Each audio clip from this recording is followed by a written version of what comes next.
संभाजीनगर मुख्यमंत्री देवेंद्र फडणवीस आणि केंद्रीय मंत्री जे.पी. नड्डा यांच्या हस्ते आज छत्रपती संभाजीनगर येथे ट्रूथ बीम युनिटचे उद्घाटन व राज्य कर्करोग संस्थेच्या विस्तारीकरणाचे लोकार्पण पार पडले। यावेळी मुख्यमंत्री देवेंद्र फडणवीस यांनी उपस्थितांना संबोधित केले।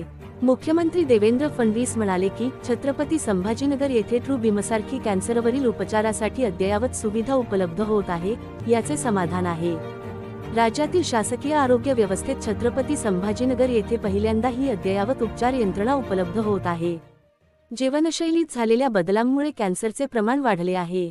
कॅन्सरवर उपचारासाठी रेडिएशन, किमोथेरपी यासारख्या पद्धती वापरल्या जात आहेत। मात्र ट्रू बीमसारख्या आधुनिक तंत्रज्ञानामुळे केवळ संक्रमित भागावर कोणत्याही दुष्परिणामांशिवाय कमीत कमी वेळात उपचार करणे आता शक्य झाले आहे। यापूर्वी या उपचारासाठी राज्यातील टाटा मेमोरियल हॉस्पिटलमध्ये जावे लागत होते। देशभरातून मोठ्या प्रमाणावर येणाऱ्या रुग्णांमुळे टाटा हॉस्पिटलवर प्रचंड ताण होता।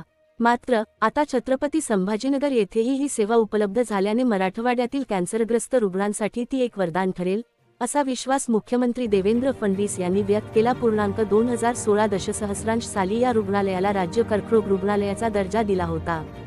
तेव्हापासून असंख्य रुग्णांना येथे चांगले उपचार मिळाले आहेत। आता ट्रूथ बीम सारख्या अत्याधुनिक तंत्रज्ञानाच्या मदतीने उपचारांची गुणवत्ता आणखी उंचावणार आहे।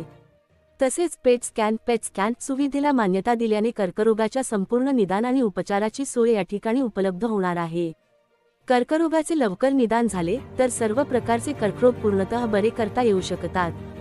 राज्य सरकार केवळ उपचारच नव्हे तर मोठ्या प्रमाणावर तपासणी मोहीमही राबवत आहे।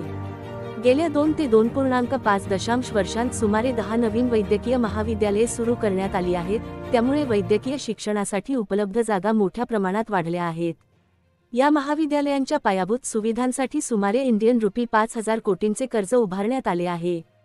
ज्या जिल्ह्यांतील सामान्य रुग्णालये वैद्यकीय महाविद्यालयांमध्ये रूपांतरित करण्यात आली आहेत, त्या जिल्ह्यांमध्ये स्वतंत्र नवीन सामान्य रुग्णालये उभारण्याचा निर्णयही घेण्यात आला आहे, अशी माहिती मुख्यमंत्री देवेंद्र फडणवीस यांनी दिली। मुख्यमंत्री देवेंद्र फडणवीस यांनी सांगितले की सार्वजनिक आरोग्य विभाग आणि वैद्यकीय शिक्षण विभाग यांच्या समन्वयातून येत्या 3 ते 4 वर्षांत आरोग्य सेवांची त्रिस्तरीय यंत्रणा उभारली जाईल। यामुळे प्रत्येक नागरिकाला उच्च दर्जाची आरोग्य सेवा उपलब्ध होईल। केंद्र आणि राज्य शासनाच्या योजनांद्वारे आतापर्यंत 12 कोटी नागरिकांना आरोग्य विमा कवच प्रदान करण्यात आले आहे। सरकारी रुग्णालयांमध्ये सर्व सुविधा उपलब्ध करून देण्यासाठी राज्य सरकार सतत प्रयत्नशील आहे, असे मुख्यमंत्री देवेंद्र फडणवीस यांनी स्पष्ट केले। यावेळी मंत्री चंद्रशेखर बावनकुळे, मंत्री अतुल सावे खा, डॉक्टर भागवत कराड आ, सतीश चव्हाण आ, संजय केनेकर आ, अनुराधा चव्हाण आणि इतर मान्यवर उपस्थित होते। Subscribe now and press the bell icon. Never miss an update.